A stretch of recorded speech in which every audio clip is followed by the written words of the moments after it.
Welcome to The Explainer. Today we're going to look past a story many of us think we know pretty well and uncover a really profound theological argument that happens right at the dawn of humanity. It's one that completely shapes how we understand sin and redemption.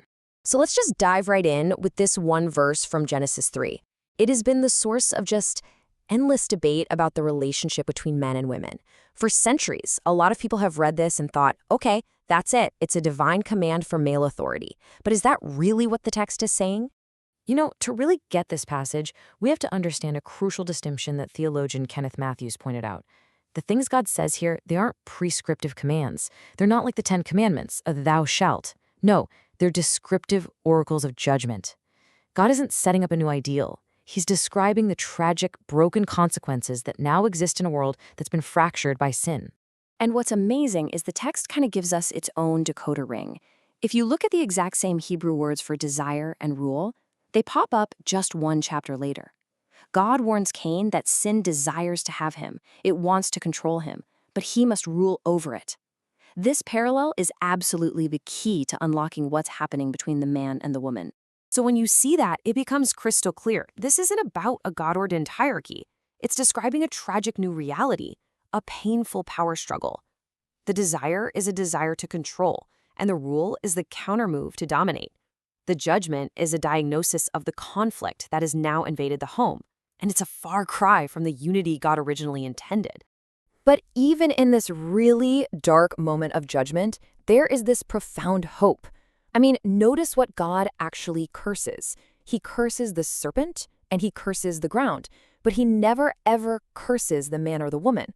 This is huge. It implies they're redeemable, that God's plan to bless humanity isn't over, not by a long shot. Okay, so this leads us to an even bigger question about who we are at our core. If humanity is now fallen, what in the world happened to that foundational idea from Genesis 1 that we are made in the image of God? Was it just completely lost, wiped out? Well, the answer you see echoed throughout the rest of the Bible is a clear and really emphatic no. The image was stained for sure. It was fractured and deeply damaged, but it was not erased. Even after the fall, humanity is still talked about as being made in God's likeness. And here's the key distinction. We kept the image of God. That's our fundamental personhood, our inherent dignity. That stayed. But we forfeited the glory and honor that we were crowned with. We lost our royal status, that job of exercising righteous rule over creation. You see this idea reflected so beautifully in the Psalms. The psalmist is looking at creation, and he's just in awe, describing humanity's intended royal status. He says we were crowned with glory and honor, which is a direct callback to the authority God gave us in the garden. That's what was lost. And the loss of this crown, well, it sets up the central drama for the entire rest of the biblical story. What was broken couldn't be fixed by us. An outside rescue mission was now desperately needed to get back what we had forfeited. So let's jump way forward into the New Testament. The writer of Hebrews picks up this exact theme, even quoting directly from Psalm 8. He says, look, we know that right now we don't see humanity ruling the way we were meant to. But, he says, we do see Jesus. And right there, that's the resolution. Jesus, as the perfect human, sometimes called the second Adam, he succeeds where the first one failed. Through his perfect obedience, all the way to suffering and death, he regains that lost crown of glory and honor. He restores that royal status for anyone who is united with him. Okay, but this whole incredible story, creation, fall, redemption, it kind of makes you step back and ask a really basic question. Why? Why would God go to all this trouble? What was the ultimate motivation behind all of this? Well, believe it or not, the text gives us clues right from the very beginning. From the first chapter, you get these hints that God isn't just a solitary being. You see it in the plural language, let us make humanity in our image. You see the Spirit of God mentioned specifically. And later on, Abraham gets a visit from 3 people, and one of them is called the Lord. All these little things point to a plurality within the one God. And this idea of a plurality is the absolute key to understanding God's motivation.